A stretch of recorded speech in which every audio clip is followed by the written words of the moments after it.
What's going on, everyone? I'm Rhett Shull. I'm Adam Levy.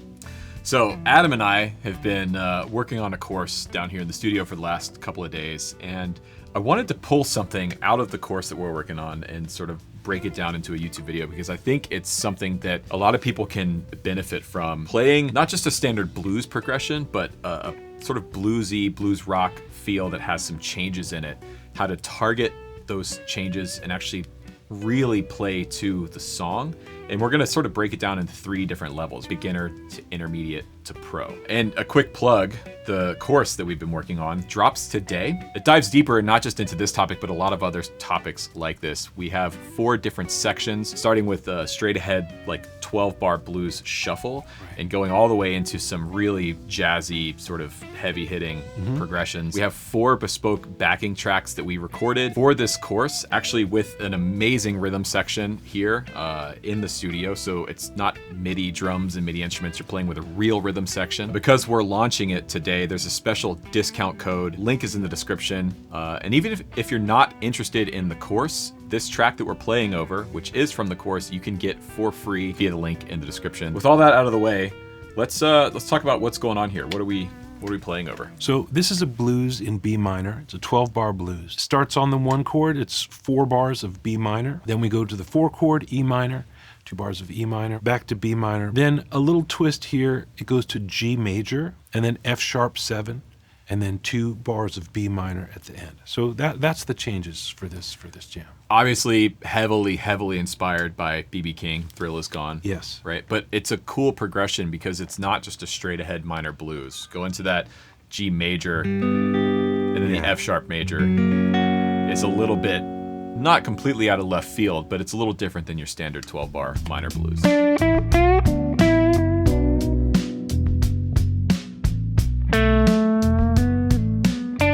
Okay, so let's talk about how to solo over this. Let's say you're on a jam, right? And someone calls this tune. Where should somebody start so they actually sound like they know what they're doing? They sound like the real thing. Where should they start? You should start with the B minor blues box. You can play over all of these chords with your basic B minor blues box. You'd grab it at the 7th fret, and you just play right here.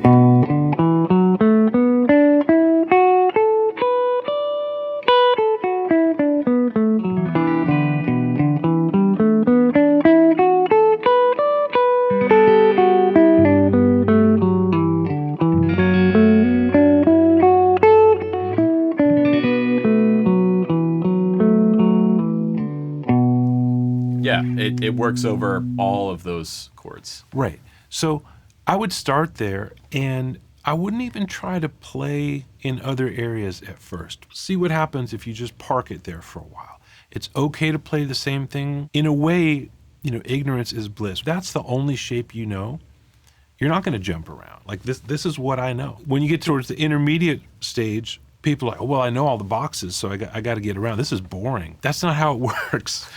Stay in one place a little longer. It feels boring to your hand, but you can make it not boring to the listener. You can make it not boring to yourself by just playing in a musical way. This is something you did in the course that I was really inspired by. So let's try it. Let's start from the top here.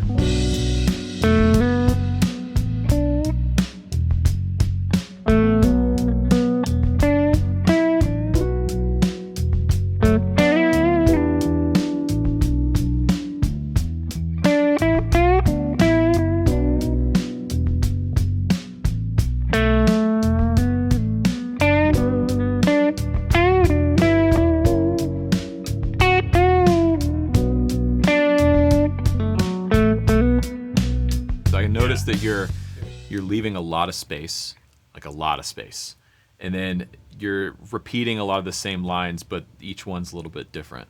Here's just from this super simple idea. There's 4 attacks. That could start right on the beat. 2, 3, 4.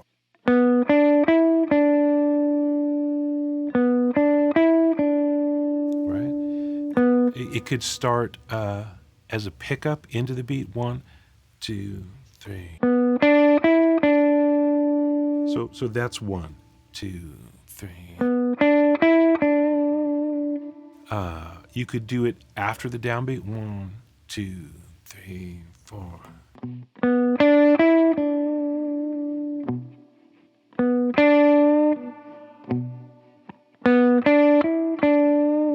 So there's just a really simple idea of like, okay, you know where the beat is.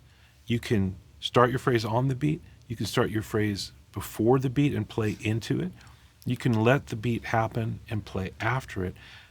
I'm using the exact same material, all still just eighth notes. Don't let your mind tell you that it's boring just because it's something as simple as that. Make more of it.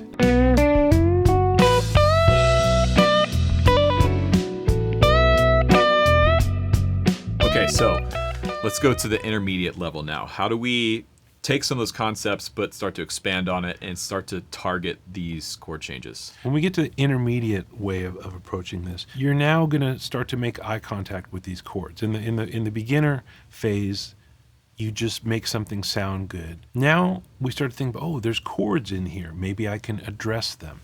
So when we go to the E minor, there's a note in E minor that's not part of the B minor pentatonic, and that note is G. I'm just thinking like, okay, here's your E minor bar chord. So there's this note G. There's one here. You could even think about the E minor pentatonic box from this other form. So that's B minor, E minor. I don't recommend playing the whole scale in there, but just to be aware of it as like something that you could pick notes out of.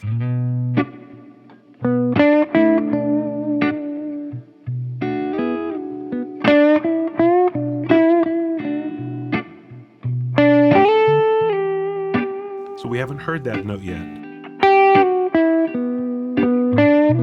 Now I won't play that G. And now when we get to, when you play the G chord, I'm sorry to stop you because that groove feels really good.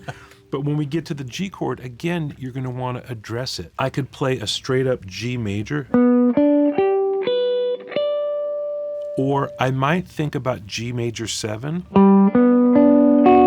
Or down here, if everybody probably knows that shape. Let's pick it up from right there. 2, 3, 4.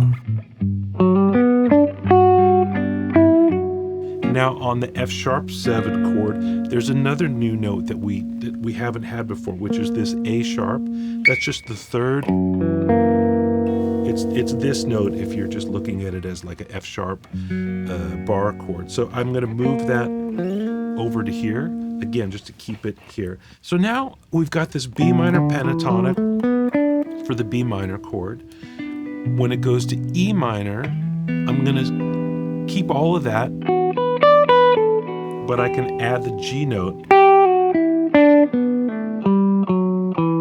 and back to B minor. And when we go to the G major 7 chord, I could actually do the same thing. I could think, so that's just B minor pentatonic adding the G. But now when you go to the F sharp chord, I'm going to try to get to this. Just think about this F sharp 7 chord right here and just play some stuff out of that.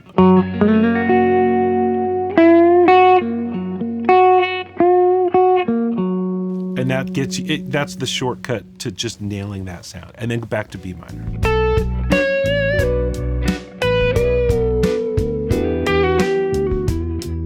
Okay, so now, pro, what would you do? So far we've been like, okay, there's a chord change coming up and we're looking through this little kind of just peephole. And then, oh, there's a new chord. I need to adjust my thinking. I need to address that chord by changing a note. Okay, oh, it's gone back to the B minor. I need to change my thinking. And it's very modular, I guess, way of thinking, and it works. I mean, I tried to demonstrate that it works. That's totally fine to play that way. But the limitation of it is that your phrasing can wind up really blocky because every time we get to a new place, you're having to shift gears, a little bit of mental stuff, a little bit of hand stuff. What the pros are doing when that G chord is coming up, they don't wait for it to happen and then react. They lead us to it by playing some stuff from G major even too soon. Like we're still on the B minor chord, but they're setting it up so that when the chord changes, all of a sudden what you're playing makes sense because you've led us to it. So playing can be reactive, it can be proactive, and I think what the pros are doing is they're being proactive. They're moving us towards the next chord rather than just waiting for it to happen. So how do we do that? How do we think about making that happen? Well, a simple way might be just in your mind, when you know a chord is coming, start your phrase 2 beats earlier.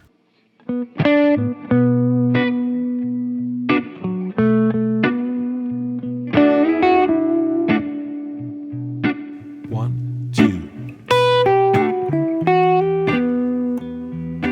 One, two. One, two. Then one. So it's a little hard to play and talk at the same time, but when I was going 1, 2, then I'm starting the new chord on beat 3. So when I say start 2 beats early, it's 1, 2, hits the new chord, now the downbeat. Right? Let's do one where you're just playing it.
And I totally see what you're saying. Just sort of lead the listener in because you know what's coming up. It's not like these chords are just flying at you at random. You know, the progression is pretty simple. The tempo is accessible, so you can think ahead. And that's a step that we're kind of taking for granted here, but I would really encourage people, use the PDF chart. It's there for you. But as soon as you can, turn it over or close your laptop or however you're looking at it, try to take a picture of it in your mind and then put it away. Because if you can't do that, then this is going to be hard. Yeah. The part of your brain that is looking at the page, I think, obviously I'm not a neuroscientist, but I think we're just using a different part of our brain than we would be if we were just like, okay, feel the music. It's going by, as you said, at a reasonable tempo. There's only 4 chords here. There's a B minor, there's an E minor, there's a G, and there's an F sharp.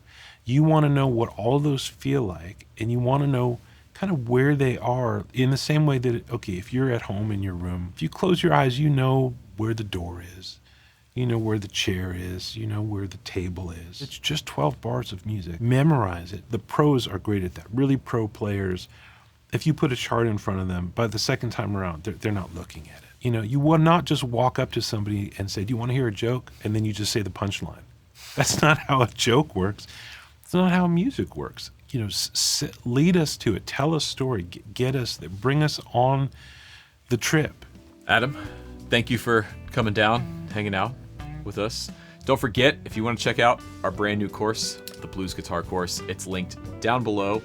Special discount for the launch week, and you can only get that discount through this video link, and it's for a limited time. So if you're interested, check it out. Also, go subscribe to Adam's YouTube channel. Check out his private lessons, his teaching, and you're on tour quite a bit coming up, right? That's right. Yeah, I may be coming to your town. Yeah, absolutely. So if you haven't done so already, please subscribe here to the channel. Click the bell to be notified when we're posting new videos. And yeah, appreciate the support. I'm Rhett Shull. I'm Adam Levy. Thanks for watching. We'll catch you guys on the next one.